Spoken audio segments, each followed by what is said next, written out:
Hello, folks.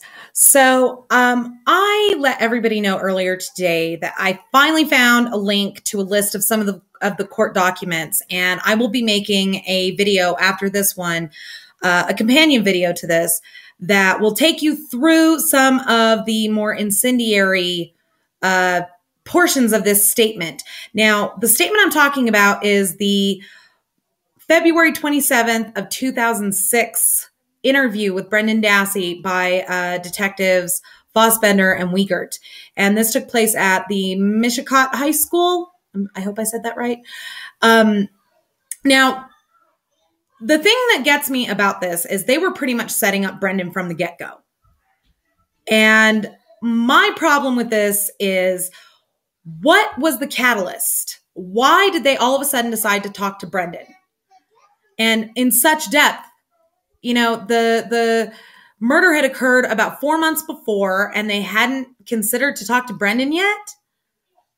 Or had they already talked to Brendan and they deemed him, you know, basically useless until their original plan went downhill? You know, that's my thing.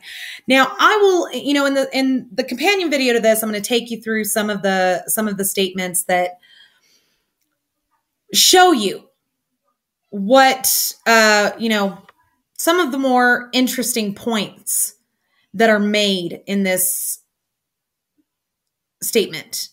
And what I think is interesting to note is this.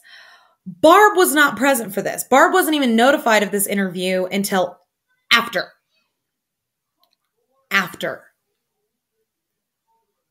That's unconstitutional. A child under the age of 18 is allowed either an attorney or a parent present during any and all questioning by police. If they believe that he has anything substantial to say, it was at that point that they should have informed him, oh, by the way, you know, let's call your mom and get her down here. If she wasn't going to be in the interview room, she would have had to sign a waiver. Where's the waiver? Huh, Fossbender? Where is it? Come on. Produce that case file, honey. Now, another thing that I think is interesting for everybody to note, and you're going to see this in this upcoming video, is this. Close to the beginning of the transcript, they ask Brendan how Stephen cut his finger. And Stephen says, well, he cut it on some broken glass. But then as the questioning goes on, after a while, it becomes, oh, well, Stephen cut his finger on the knife as he was stabbing Teresa. Here's the thing, and I have a prop. Can you tell I used to be in theater? Here's the thing. From what I was able to glean from the picture of the cut, it was Stephen's left hand. But from what I've been able to glean from the videos of Stephen, he is right-handed. Okay? Most people, when they take up a weapon, will do so with their dominant hand. I'm right-handed. However, this cut was on his non-dominant hand, the left, which most people, that's not their instinct to grab a weapon with their non-dominant hand unless, you know, they're trapped. And in that case, it's really difficult to control your movements. Now, the cut on Stephen Avery's finger was very jagged and was about here, yeah. You get the point. So this is the general location of the cut, okay? Now, if he were to have used the knife with his left hand, first of all, you're going to grip it like this, right? Look, my thumb is covering. Pardon me, I just got this webcam thing going, so I'm still learning. My thumb is covering right where the cut is. That's an incongruous place for a cut if it were to have been the result of the murder. Now, note the top of my knuckles align with the blunt part of the knife, okay? So even if Stephen were to stab and his hand were to slide down, and, you know, we could explain it like this. This is the blunt part of the knife. That would not have cut him. if the stabbing motion were to cause Stephen Avery for his hand to slide down the blade, it would have hit here. You see? So the cut would have been on the webbing between the thumb and the forefinger, not on the forefinger close to the first knuckle. Interesting, no? Yeah. I'll be doing lots of props. You'll love it.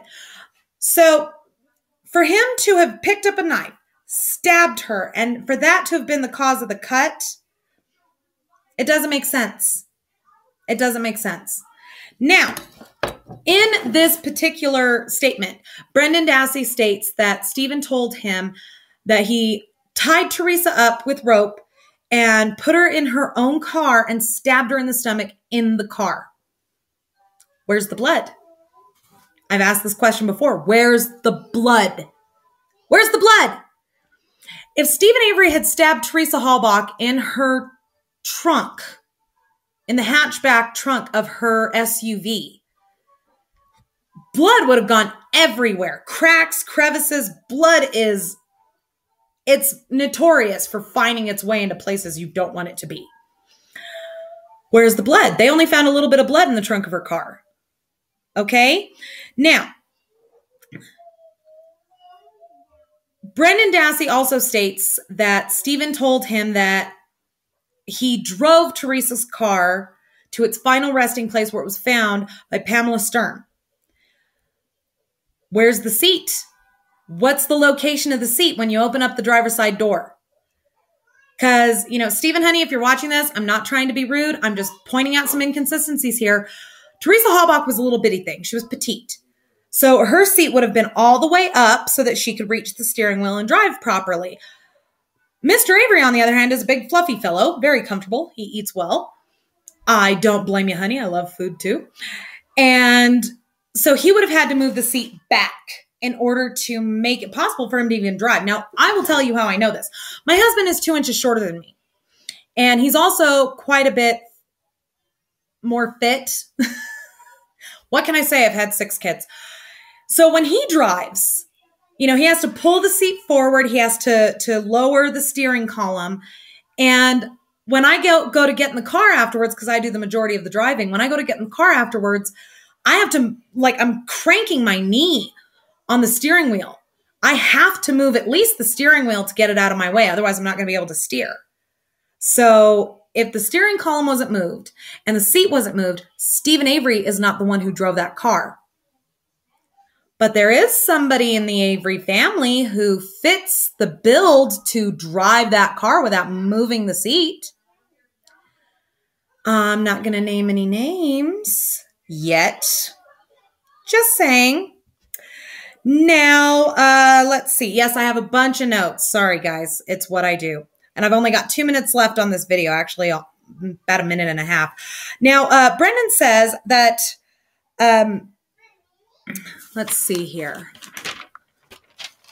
Oh, this is lovely. Wiegert, at one point, the little sidekick who could, pops in with, did he say anything about shooting her?